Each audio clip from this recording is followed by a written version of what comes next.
What if you'd planned the perfect crime? A heist so big, so audacious, they called it the crime of the century, only for the whole thing to fall apart because of a board game? Well, that is the unbelievable, true story of the Great Train Robbery of 1963. We're talking a masterclass in criminal planning that was brought down by one tiny, almost comical mistake. Okay, so let's set the scene. It's August 8th, 1963. It's the middle of the night, totally dark. The Royal Mail train is hurtling down the tracks, going from Glasgow to London. Suddenly, the driver, a guy named Jack Mills, sees something weird. A red signal forcing him to stop right in the middle of nowhere. This wasn't just some random delay. Nope. This was the opening move in the crime of the century. So what was on that train that was so important? Oh, just a staggering amount of cash. In today's money, you're looking at £67 million. For the gang of criminals hiding out there in the darkness, this wasn't just another job. This was the score of a lifetime. So the big question is, how on earth did they pull this off, right? How do you just stop a moving train, deal with its crew, and then vanish with a fortune? And get this, all without firing a single shot. To understand that, we've got to dive into the plan. All right, first things first, let's talk about the target, because, any good heist starts with picking the right mark. And for this crew, their target was, well, it was the jackpot. But it also seemed totally impossible to hit.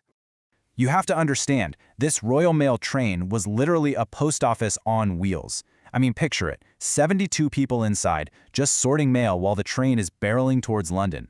It was basically a moving fortress that almost never, ever made unscheduled stops. Hitting it seemed impossible. Unless, of course, you knew its secrets. And that right there leads us to the master plan. See, this wasn't some sloppy smash and grab, oh no. This was a full-blown intelligence operation. And it was all built around one absolutely critical piece of the puzzle. They had a guy on the inside. So let's look at the team they put together. You had the mastermind, this guy Bruce Reynolds, a pretty well-known criminal in London. Then, for the muscle and the special skills, he brought in another whole gang called the South Coast Raiders. These guys knew their way around trains. But the real MVP? The most important person in this whole operation? Their anonymous source. An unnamed senior security officer deep inside the Royal Mail. And his identity? Well, it's still a total mystery. So their inside man gave them two pieces of intel that changed everything. First up, the money. Because of a bank holiday weekend, the train wasn't carrying its normal load of about 300,000 pounds. Nope. On this one specific night, it was carrying close to 3 million, 10 times the usual amount. What an unbelievable stroke of luck, right? But that second tip, man, that was the real clincher. The high-security carriage, the one with all the alarms, it was out of service that day. Its replacement was just some old reserve car with basically zero modern security. Now, this wasn't just a coincidence. The gang knew this was going to happen.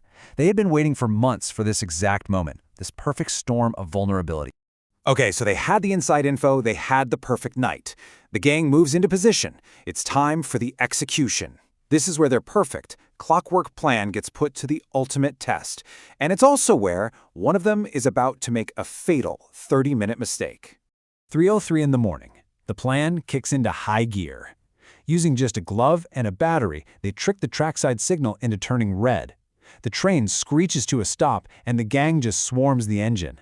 The driver, Jack Mills, he actually put up a fight, and he was brutally hit on the head for it. After that, they uncouple the valuable carriages and force the injured Mills to drive them one last mile down the track to the rendezvous point, Bridego Bridge. At the bridge, their efficiency was, honestly, kind of terrifying. They break into the carriage, subdue the 5 staff members inside, and then they form this human chain, passing bag after bag of cash down to a waiting truck. In just minutes, they unload 120 mail bags. That is almost 2.5 tons of money. The final tally was £2.5 million. At the time, it was the largest cash robbery in British history. Their plan had worked flawlessly, until one of the robbers opened his mouth. Right before they vanished into the night, one of the robbers issues a final threat to the terrified staff: don't move for 30 minutes. He thought he was buying them an escape window, a head start. What he'd actually done was just hand the police the very key to finding them. And that little 30-minute window, it kicked off one of the biggest manhunts the country had ever seen. See, the police now had something absolutely crucial, a time frame. And if you have a time frame, you have a search radius. So the gang takes off and heads to their hideout, a place they'd rented months earlier, Leather Slade Farm, just 43 kilometers away. They get there, they start dividing up all the money, they're celebrating, listening to the police radio, they're totally confident they've just pulled off the perfect crime. And their exit strategy? It seemed pretty much foolproof. I mean, they were meticulous. They wiped down every single surface for fingerprints. And for the grand finale, they had paid someone to burn the entire farmhouse to the ground after they left, just to erase every last trace.